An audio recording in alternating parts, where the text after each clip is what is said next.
So let's start with the individual. The very first change that is affecting each one of us, the tax rates. How after TCJA Act, the tax rates were supposed to go up back to 39%. Now the debate is settled. It will stay to 37% the most. What has changed over here is the income range. To this, the rates were being applied. Suppose if you are into the highest tax bracket of 37%, earlier that limit was starting from 606,000 for single filers. Now it will be starting from 626,000. So even though your tax rates are the same, your income is also falling into the same tax bracket, you are going to save something on your tax liability. Before this OBBBA was passed, we were advising a lot of clients to move the income in. We were expecting the tax rate to go up to 39.6%. So we were advising if there is a way, especially in the cash-based businesses, you can pull the income forward. So now that doesn't have to be done. Now delay is a good idea because the tax rate is not going to be increasing. It's made permanent, right? So tip income up to 25,000 is deductible from your taxable income. Of course, income limits are there for 150K for single filers and 300 for joint filers. There are just two conditions to this. Only voluntary tips can be claimed under this. Many of the restaurant businesses collect gratuity and service charges. Those cannot form part of this. And not only employees, even self-employed persons can also take advantage of this thing.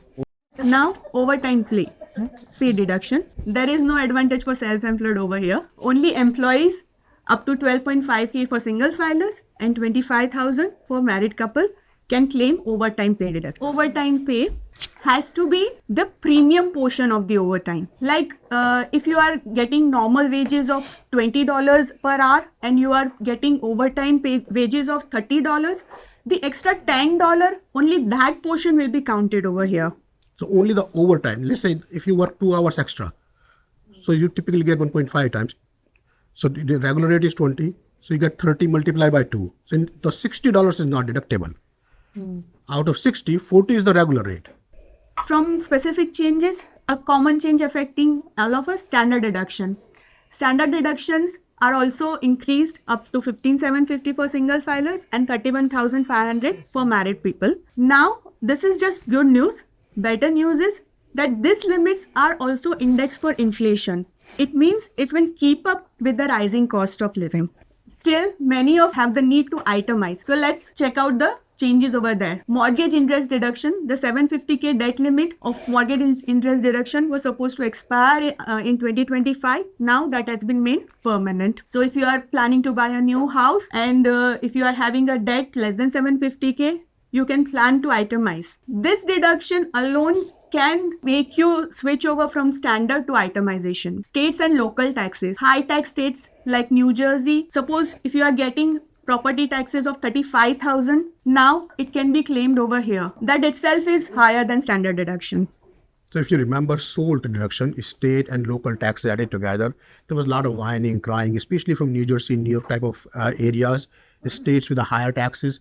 That limit has been increased from 10,000 to 40,000, which will start to go down if your income exceeds $500,000, but will not go down below 10,000. Meaning you're still getting minimum 10,000, maximum 40,000. So it's a huge change. Just this change alone can save a lot of people $10,000.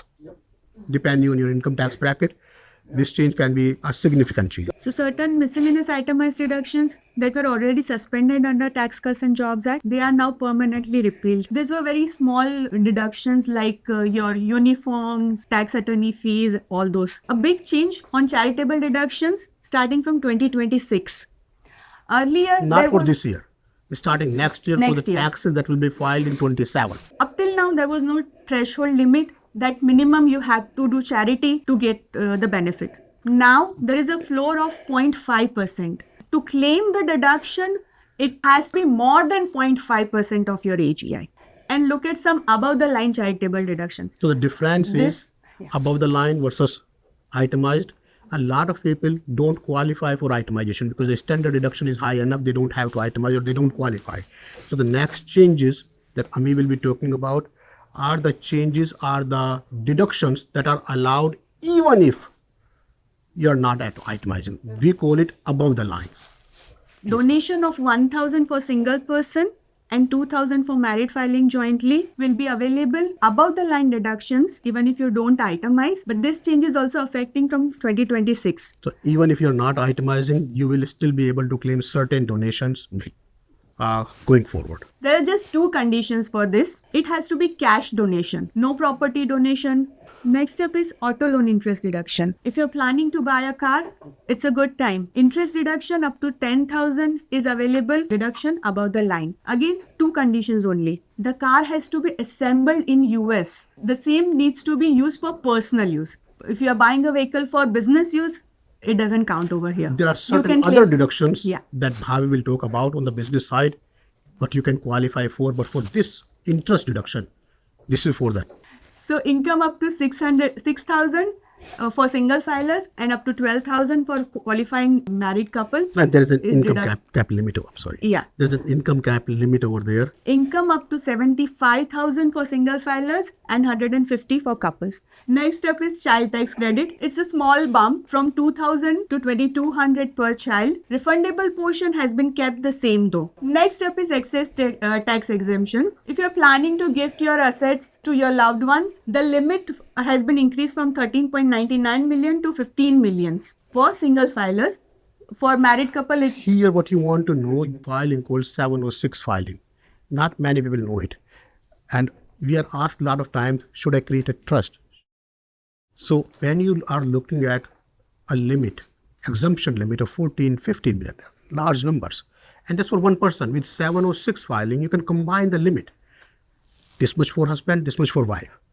Right? This is called portability filing, 706 filing. A lot of trust planners will do it. So the question typically that we are asked is at what point of time, at what net worth level should you be considering starting the trust idea, exploring the trust idea? So the answer will be different for different people. But the idea is up to 30 million, you can give it to the next generation with no taxes. But this 30 million is not now. You may have 15 now.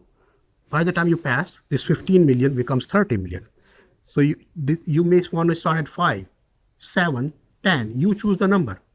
But if your net worth is $1 million, this is not for you. Meaning you don't have to worry about the trust value.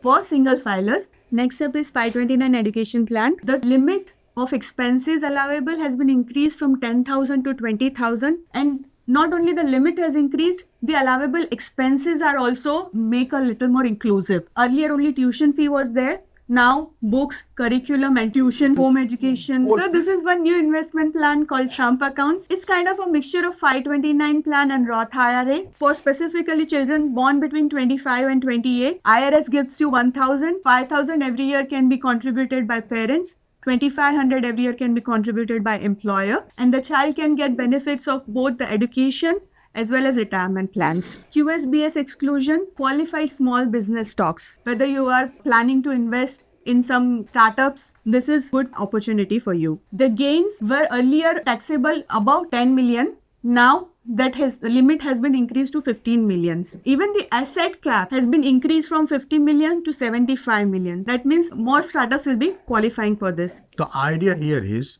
if you have large capital gains, how do you avoid paying taxes on capital gain? You can invest that money under certain conditions, which have been relaxed now in this bill. They used to be 10, it made 15, it used to be 5, then they have 3, 4, 5. If you invest money into certain investments, startup companies that are C corporation under $75 million, and keep this money in that vehicle for a certain amount of time, you don't have to pay the capital gain tax. That's what we're talking about. It's a very, very good bill. So that's it from individual point of view.